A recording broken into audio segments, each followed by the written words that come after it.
My name is Pete Coates, and I've been collaborating with Roger on this project since the beginning of the season in 2010. And this is a really exciting opportunity for me because I work with sage grouse in Great Basin, and we're looking at ravens and how they impact sage grouse nests. And this seemed like a really interesting area to look at some of these effects. And Brianne's going to really discuss and show some pretty exciting video that we captured last year and a little bit from this year regarding some of those interactions. I worked with Roger on taking this 20-year data set and applying a modeling approach. And there's some rather complex modeling here. I'm just going to move through these slides rather quickly because we have some exciting video to show you after this, and then a wrap up on some of the future work that we're looking into. So I decided to leave the statistics slides in. I know there's a lot of different levels of statistical exposure here, so I left those in, but I'm not going to talk about the details. If you're interested in that, then we can discuss that later, or you, today, or you can contact me later. But one of the nice things about this 20-year data set is the fact that we can really look at what factors influence nest survival. And this is something that you just can't do with short-term studies. And there's a lot of short-term studies out there because of master's projects, PhD projects, and so forth that are about 3 to 5 years. But because of annual variation that exists in data, it's really difficult to look at certain covariates or factors out there without having some type of confounding effect because of time series influences. So not accounting for the temporal variation might bias those estimates and then lead to misleading management practices. So the nice thing about this is we have a 20-year data set where we can really look at these covariates, how they affect this particular system, and come to some really nice conclusions. We're in the process right now of producing a peer-reviewed paper of what I'm going to talk about here, and there's some pretty exciting results that came out of this. Of course, with long-term data sets, it requires a lot more funding, but it also sets up for this information theoretic approach, which the wildlife field is starting to move into. We have multiple working hypotheses, and you could develop evidence for those hypotheses using information theory and compare against those hypotheses rather than the kind of p-value approach, which we'll kind of discuss as we go through this. The overall project goal was really to estimate vital rates at Alcatraz Island and identify factors that influence those vital rates. But specifically here, I'm just going to talk about nest survival. So this is up to hatch, and we're working on the data right now from hatch to fledge within the nest. But this just goes up to hatch. So first we're interested in if nest survival rates are stable, if they're declining over time, if they're increasing, just what the time trend is. And then we're also interested in what types of environmental factors influence those vital rates so that we can make the right management decisions. Roger had a slide up that showed all of the nest initiations that took place in the monitored nest. Those are the blue bars here. What was actually included in the analysis are the red bars. So we weren't able to use all the data. Unfortunately, there was some missing data on some covariates. When you use information theory, you need to have all of the information there. But we feel that, and we're confident that the removal of that data was at random. It wasn't removed for any specific covariate effects, but we still end up with, in the analysis, nearly 2,000 nests, which is very, very good compared to other types of studies that are out there. This is probably one of the highest I've seen. So we're able to draw some nice conclusions from it. The first step, this is a 3-step approach, and I'm just going to move through the steps quickly in this talk. But first we just identified a time-dependent effect, looking for interannual variation. And then once we were able to model that, we could then use that as a baseline model rather than a null model and compare all the other models that include covariates to that one. That way we're accounting for that variation in time. And that was our second step there. And then the third step was to take the different groups of covariates and identify the best factor out of that and recombine those so that we could figure out what the best model is to represent variation in nest survival. And it'll make a little more sense as we go here. So the first thing we did was just look at an intercept-only model. This is really just to estimate survival probabilities. And we came up with, using maximum likelihood estimation, a 96.89% probability of surviving per day. And then we exponentiate that throughout the incubation period or the nest period, you end up with a survival probability of 41.2%. So we were able to get a nice accurate survival probability, and then we add our confidence intervals there because of uncertainty in the estimate based on those data. So that intercept-only model, we can now compare it to different time trend models and see if there's evidence for any of these types of time trends. These are the ones that exist for those of you who have probably worked with these in the past, but we have linear, quadratic, cubic functions, and then you can go further up in polynomial functions if you dare to go there, and then also a full time variation, which means that we're really estimating survival for every single year and allowing that many parameters in there. And this is the one that pretty much everybody thinks of that's easiest to interpret, just a linear model. What's happening? Is it declining or increasing? And what we found here when we fit a linear model is that there is definitely a decline in nest survival through time. Very strong, actually. Because this is a binomial model, we interpret parameter estimates in terms of odds ratios. So we have a 7.1% odds of decrease every year through time. So something's happening with this population. And this is a long-term data set, a very interesting result. These are the confidence intervals around it. But it's not the best model. If we look here, this is the linear model. And actually, we have the quadratic, which means that there's a change in slope. Maybe it went up and then went down and went down and then went up. And then we also have a cubic model that has better fit to the data than this linear model. And then more so than that, a full time dependent model came out the best, which isn't surprising because of the amount of data that we actually had. This is what the full time trend model looks like. Just basically an estimate for every single year and confidence limits around that estimate. And you could see right there the pattern of what's happening. Kind of have this increase, and then it looks stable, and then something happening here on the end. We put the intercept-only model in right there. That's at 41.2%. We could really compare what's happening over time there. At around 1997, 1996, right in there, we had a substantial drop, as Roger pointed out, and all the estimates are below the mean.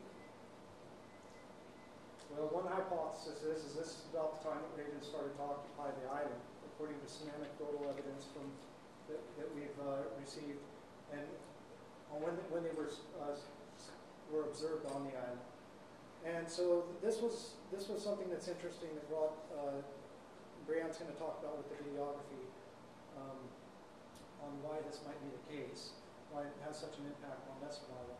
But you can see when you fit these linear trends to each of these time groups, we have an increase and then we have a decrease in survival probabilities at about that time. So now we're just going to use that full-time variation model and allow it as the null model and compare any of these other types of factors here so that we could find out what other effects are taking place on nest survival. Well, we have our hypotheses off to this side. We have timing effects. These are intra-annual. We have conspecifics, placement, which would be habitat, and we have weather effects. These are just different variables that we included in there to represent those hypotheses. And I'm not going to go into detail on how we actually calculated all those variables or where we got the data. I'll be glad to talk at the ending about that. I color-coded them here so that we could follow the groups as we go through. The first one down here, the time effect, when we compare the models that include all the timing effects, it turns out that nest age is the top model. This best represents any intra-annual or within year variation. And this is a delta AIC value. Some of you are familiar with this, but when it's 0, that means it's the best approximating model. And those values that are higher mean that they don't fit the data really as well. And a change of 2, or difference in 2 from this, is significantly different than that model in that term. So you can see that's a really good model. When we plot the effect, this is what we have. We basically have in the early stages of nesting, so this would be laying period and then incubating and then a hatch. During those early stages, we have a very steep curve, and then it just kind of levels out. And it actually turns out that we get about halfway through the nest age, and our probability is already at over 90%. This was really interesting considering when we captured on video raven predations, which Brianne's going to talk about, all of them occurred in that early phase. And most of our videos were actually taken during this later period.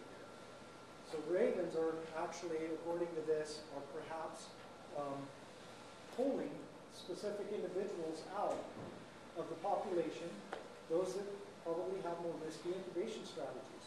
Whether they place their nest in the wrong spot, or they're moving on and off their nest at the wrong times, because they all have patterns to that Leanne's going to talk about. Ravens are cueing into that and taking those early birds out, making survival probabilities increase in these later stages of incubation.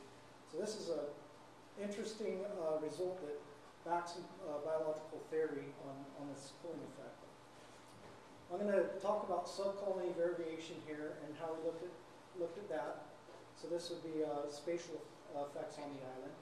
You can see we have all the way up at 87% probability down to 29, 28. A lot of variation there. Because of that spatial variation, we included subcolony into all of our models that looked at conspecifics. Turns out that the top model, by a long shot, if you compare those values, is the number of nests on the island. That means that for each individual that's nesting, during its period of nesting, how many nests are going at that time influence whether or not that nest survived.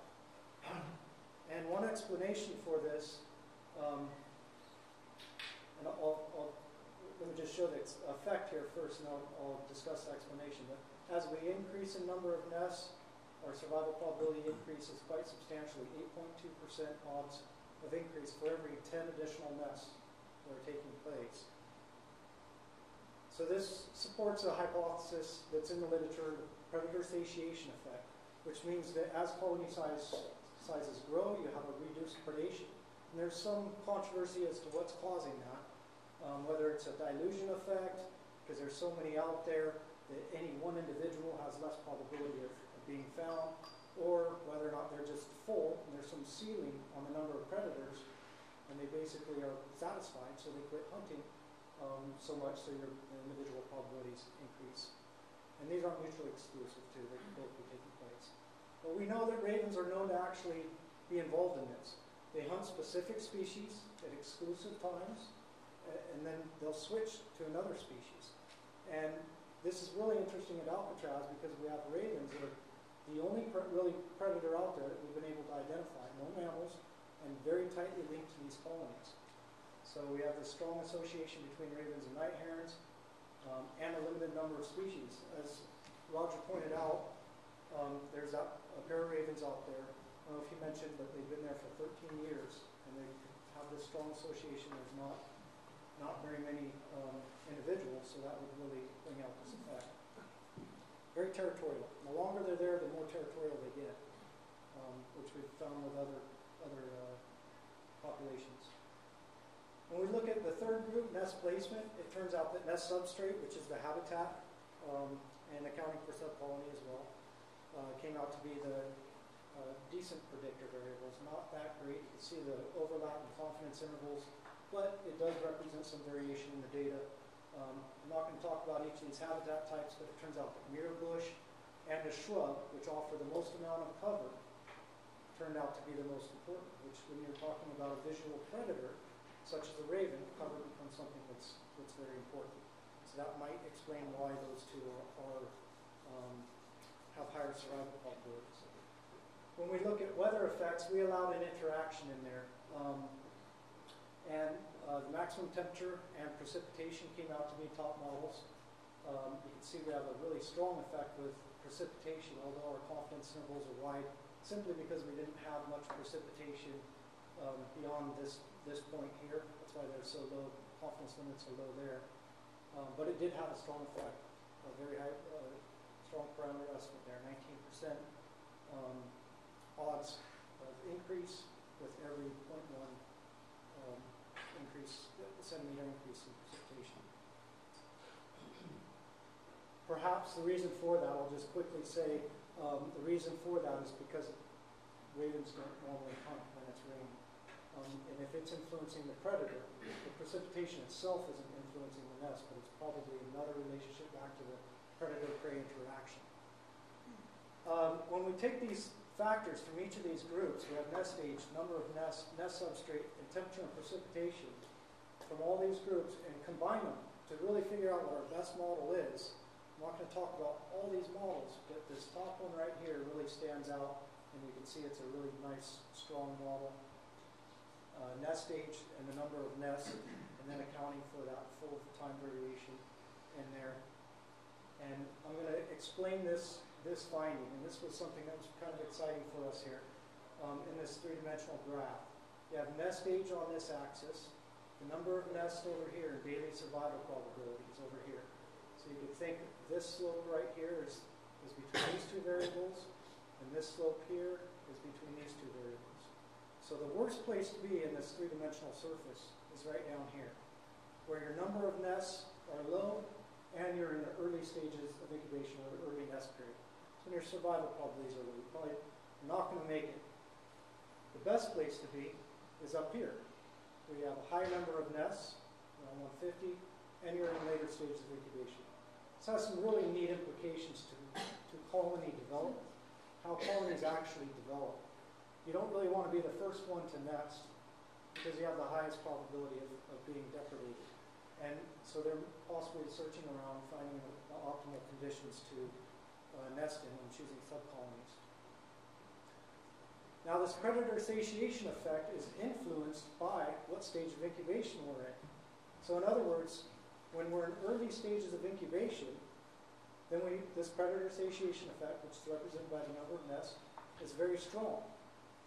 But in later stages of incubation, out here, it flattens out to almost nothing. And this is probably because those individuals are pulled out of the population. So even when you have great individuals during later stages of incubation, even when there's a low number of nests, that survival probabilities are really high. So this was something that's really exciting to support these hypotheses, which you can really get to this type of stuff with a couple thousand data points, 20 years of data. So the advantages of this long-term analysis is to account for the interannual variation. In other words, when you have variation like we do, you could choose any point along that group, 3 to 5 years, and you're probably going to come up with a different answer. But when you allow all that variation in there, and 40 years would even be better, you can really start to understand these relationships. Larger sample sizes are needed for this, to compare this evidence. It's great for identifying these types of complex relationships. So the major findings here are the evidence of a reduced predation hypothesis, which is still debated in the literature, and the fact that this predator satiation effect exists, and it's very strong at Alcatraz Island, probably because there's just that pair of territorial ravens so tightly linked to these colonies. And that evidence, the raven association, Brianne's going to bring up now to show the mechanisms behind all of this that we've really kind of fine-tuned this last couple of years. And this is conservation concern because ravens are synanthropic predators, meaning they like human-type subsidies, and I'm going to talk about that after Brianne. And they're increasing in numbers and distribution, especially throughout this area of California.